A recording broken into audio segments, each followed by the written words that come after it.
I worked 2 seasons as a seasonal ranger at a fairly remote national forest campground, the kind with maybe 40 sites, pit toilets instead of real plumbing, and cell service that only worked if you climbed to a specific ridge about a mile from the ranger cabin.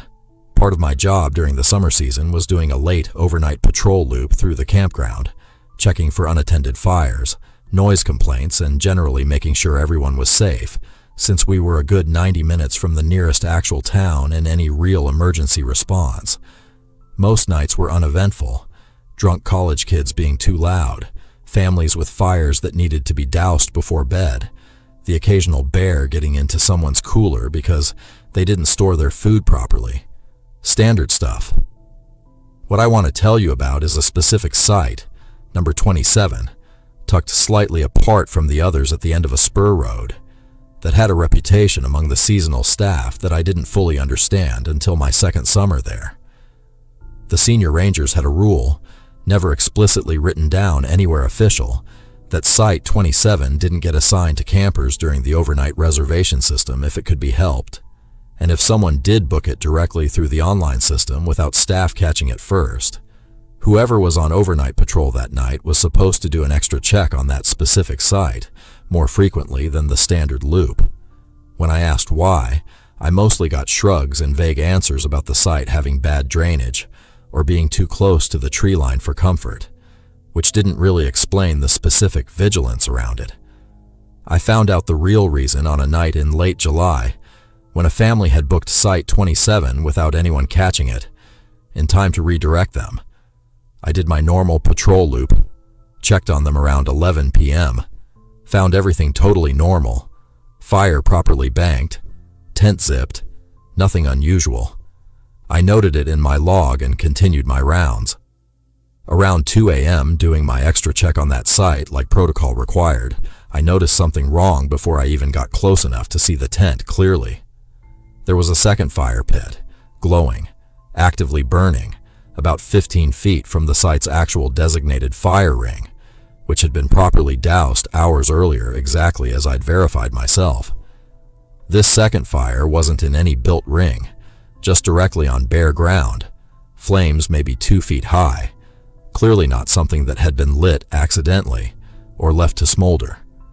It had been deliberately started recently, and there was no one visible anywhere near it. I approached carefully, my radio in hand, ready to wake the family in case this was some kind of safety issue, and as I got close enough to see clearly, the fire went out. Not smoldering down naturally, which takes time, but out, completely, all at once, as if someone had thrown a bucket of water on it that I never saw thrown. No steam, no hiss, just there and then not there in the space of maybe 2 seconds while I was walking toward it. I checked the family's tent. Everyone accounted for, all asleep, nothing disturbed. I checked the ground where the fire had been and found genuinely warm ash and scorched earth, real physical evidence that a fire actually had been burning there moments before, but no explanation for who had lit it or why it had vanished the instant I got close enough to really look at it. I reported it back at the ranger cabin, and that's when one of the senior guys, a man who'd worked that particular forest for almost 20 years, finally told me the actual history behind Site 27. Decades earlier, before the campground had its current numbering system, there had been a fatal fire on that exact spot, a tent fire at night, that had killed a camper before anyone noticed. The story he'd been told when he started, passed down from ranger to ranger the same way it was now being passed to me, was that on certain nights, campers assigned to that site would report smelling smoke that wasn't coming from their own fire, or waking up to the sound of a fire crackling somewhere just outside their tent that was never actually there when they checked, and that occasionally, whoever was on overnight patrol duty would see exactly what I'd just seen, a second fire, unattended, gone the moment you approached it directly. He said the working theory among the staff, unofficial and never written anywhere, was that whatever was left behind from that original fatal fire was still, in some sense, trying to warn people, lighting a fire outside the tent instead of inside it, as if trying to draw attention to the danger before it happened again, rather than causing it. He said in all his years, no camper assigned to Site 27 had ever actually been harmed, which he seemed to take as some kind of evidence the theory held some truth, though he admitted freely that he didn't actually believe any of it himself. Not really. He just made sure to follow the protocol anyway, because why take the chance? I finished that season and didn't come back the following summer, for reasons that had nothing officially to do with what happened at Site 27, though I won't pretend it didn't factor into my decision at least a little. I still think about that fire sometimes, the way it went out the exact moment I got close enough to really see it clearly, like it only needed to be seen from a distance to do whatever it was there to do, and had no interest in being examined up close by someone who might actually understand what they were looking at. This happened on a group camping trip with 5 of my college friends, out at a lake site we'd rented for a long weekend. The kind of trip where everyone brings too much beer and not enough firewood, and you spend half the time laughing about nothing. There were 6 of us total who made the trip that year, which matters, because by the end of the second night, more than one of us was convinced there had, at some point, been a 7th. It started as a joke, honestly. Around the fire on our second night, one of my friends, Marcus, said something like, "Hey, who invited the extra guy?" gesturing vaguely toward the tree line behind our site, and we all laughed because it was dark and we'd been drinking and it seemed like exactly the kind of thing you say to spook everyone a little for fun. Except Marcus wasn't smiling when he said it. He kept looking back at the same spot in the trees, and eventually admitted he genuinely thought he'd seen someone standing there, just at the edge of where the firelight stopped reaching, watching our group. We did the responsible thing and grabbed flashlights and checked. Nothing there, obviously, which made most of us relax and go back to teasing Marcus about seeing things. He didn't relax the same way the rest of us did. He kept the conversation going quieter than before for the rest of the night. The next morning, doing a head count for a hike we'd planned, one of the girls, Priya, joked that we were 1 person short and started actually counting heads out loud, and got to 7 before catching herself and recounting, landing on 6 correctly, the second time. She laughed it off as bad counting, we all did, and went on the hike. It stuck with me though, that first miscount, more than it probably should have. The real thing happened on our third and final night. We'd all gone to bed in our respective tents, 3 2-person tents total, and I was sharing with my girlfriend at the time.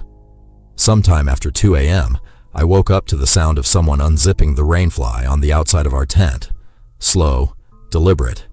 The specific ripping sound that zipper made because it always caught halfway. I froze, listening, and heard footsteps circle around to the front of the tent, stop directly outside the door, and then nothing. No further zipper sound, no voice, just someone standing there, close enough that I could hear their breathing, slightly uneven through the thin tent wall. I woke my girlfriend up, and we both lay there in complete silence for what felt like 10 minutes, listening to that breathing outside our tent, neither of us willing to unzip the door and look.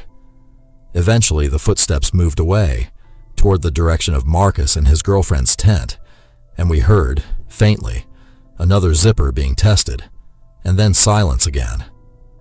In the morning, we found out that all 3 tents had had the same experience that night, at staggered times, someone testing the zipper, circling to the front, standing and breathing outside the door, and moving on. No one had actually looked outside in any of the 3 tents, because everyone had independently decided in the moment that they didn't want to know. When we compared timestamps, checking our phones, the pattern moved in order around our little semicircle of tents, our tent first, then Marcus's, then the third couple's, taking roughly the same amount of time at each stop, like whoever it was had done this kind of thing before and had a system. We packed up early that morning without much discussion, and it was on the drive out, stopped at a gas station about 40 minutes from the campground, that Priya brought up the head count from our first morning again, the one where she'd counted 7 before correcting to 6. She said she wanted to actually go back and look at a group photo we'd taken around the fire that first night, because something about it had been bothering her the whole trip, and she hadn't wanted to say anything. We pulled up the photo. 6 of us, clearly, arranged around the fire, exactly as we remembered posing for it. But in the background, at the edge of the frame, right at the tree line, slightly out of focus but unmistakably a person-shaped figure, standing at the exact spot Marcus had pointed at that very same night, hours before any of us took that photo. None of us have gone back to that specific campground since. We still take trips together, still camp, but we always double-check our head counts now, every single time, out loud, more than once, and none of us have ever fully explained to each other why that habit feels so necessary, even years later, even at campsites nowhere near that lake. A few summers ago, I went on a solo backpacking trip out in a national forest, about 6 miles in from the nearest trailhead, to a site I'd been to a couple times before with friends, but never alone. I like solo trips for the quiet, honestly. No conversation to keep up, no pace to match, just me, my pack, and however many days I wanted to stay out there. I told exactly one person, my sister, where I was going and when to expect me back, which ended up mattering more than I realized at the time. I made camp in the early evening at a site right beside a creek, got my tent up, ate and sat by a small fire until it got properly dark, the kind of dark you only get that far from any town, where the stars come down thick and the trees turn into just shapes against slightly less black sky. I want to be clear, I wasn't scared at that point. I've spent plenty of nights alone in the woods. It's one of my favorite feelings, honestly, that specific kind of aloneness. Around what I'd guess was 11 or so, already in my tent, I heard my name, clearly, called out from somewhere across the creek, a distance away, maybe 50 or 60 yards, in a voice I didn't recognize, not particularly urgent, almost conversational, like someone was just trying to get my attention rather than calling for help. I sat up in my sleeping bag and listened. Nothing else for a while. I told myself it was another hiker, maybe someone camped near me who'd overheard me talking to myself, which I do sometimes, and thought they knew me from somewhere. It happens. People are friendly out there. About 20 minutes later, it happened again, closer this time, maybe 30 yards. Same unfamiliar voice, same flat, almost pleasant tone, just my name, nothing else. This time I unzipped my tent enough to look out with my headlamp. Nothing in the beam except trees and the black shine of the creek. I called back, asked who was there, got no response at all, which felt wrong, because if it really was another camper being friendly, you'd expect them to answer once I engaged. Instead, just silence, followed a few minutes later by my name again, this time from behind my tent, from the direction I hadn't been watching. I stayed awake the rest of that night with my headlamp on, back against my pack, facing the tent door, listening to my name get called at uneven intervals from every direction around my campsite, except never from very close, always kept at that 30 to 60 yard distance, like whoever or whatever it was understood exactly how far it needed to stay to keep me listening without ever letting me actually see it. By sunrise, it had stopped completely, and in the daylight, with birds going and the creek looking exactly as pretty and harmless as it had the evening before, I genuinely considered that maybe I'd imagined the whole thing out of nerves about being alone. I broke camp anyway and decided to hike out a day early. On my way to the trailhead, about 2 miles from my original site, I ran into a Forest Service worker doing trail maintenance, and I mentioned it to her, half joking, expecting her to laugh it off. She didn't laugh. She asked me, very specifically, whether the voice ever got closer than about 20 yards. I said no. Now that I thought about it, it never did. She nodded like that confirmed something and told me, in a professional, matter-of-fact tone that somehow made it worse than if she'd seemed scared, that they get reports like mine a few times a season, always from that same general stretch of forest, and that the advice they give hikers who report it is simple. Don't answer. Don't get curious. Don't try to close the distance to see what's calling you, because in every case she personally knew of where a hiker did go, looking for the voice, That hiker was the one who ended up reported missing. I asked her what she thought it actually was. She said she didn't know, and that in her experience, the people who spent the most time trying to figure that part out were usually the ones who stopped hiking that section altogether afterward, one way or another. She said it in a tone that made it clear she didn't want to say more, and I didn't push.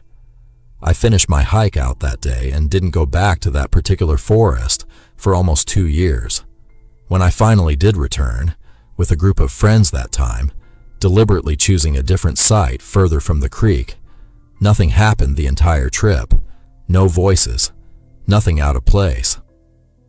I never mentioned my first trip to any of them until our last night, sitting around the fire, and when I finally told the story, one of my friends went quiet and said his cousin had disappeared on a solo trip in that same forest, years before I ever went there myself, and that the search had never turned up anything beyond his cousin's tent, still standing, zipped shut from the inside, with no sign of him anywhere in a 5-mile radius. I don't camp alone in that forest anymore.